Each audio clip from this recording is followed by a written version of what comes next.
Thank you.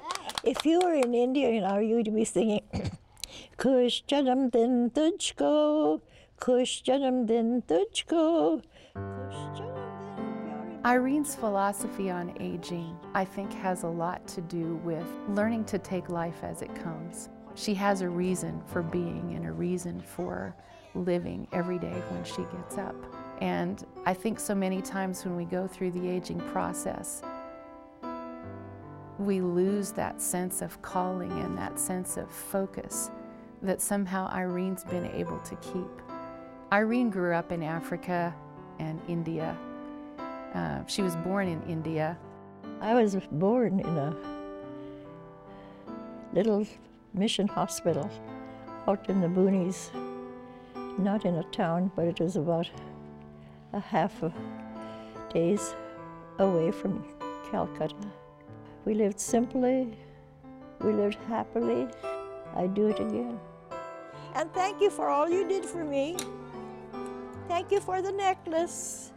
She is such a wonderful example of what it means to meet each day as it comes, to live life to the fullest, to reach out and touch those people around you, wherever it is that you are. She just tells us so many funny stories about when she was in India. Just yesterday she was telling about the man that had walked many miles and he had a bad toothache, and he said,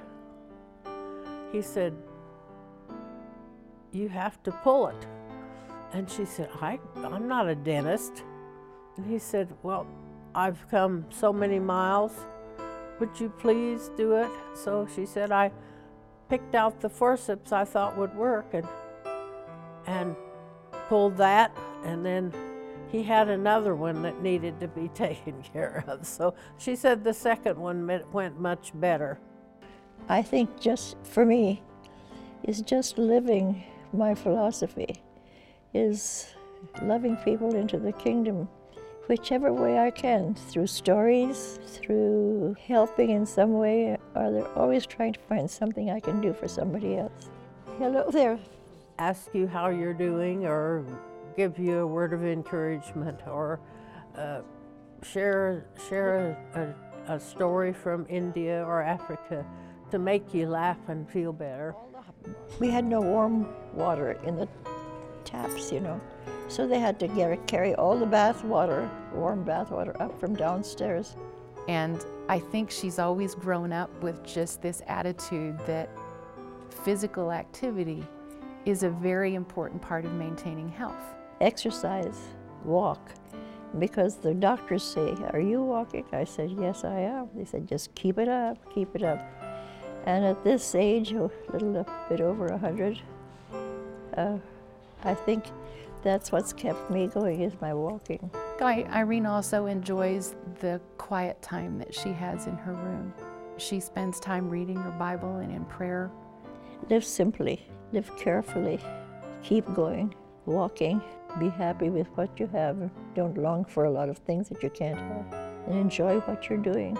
I guess that's what I would say. Irene's a person who I think has aged so successfully because she never quits learning. She never has just decided, well, I'm old and life is over. I want to keep growing.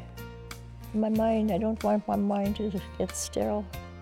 I want to keep my mind fresh and going. Thank you for being such a good example to so many of us of how to embrace life and how to be a blessing to those around us. I would like to say that I can't think of anyone that deserves it more. Congratulations, Irene. If I wasn't 100 years old, and if the children weren't here, I'd be back in India. But I think this is where God wants me now.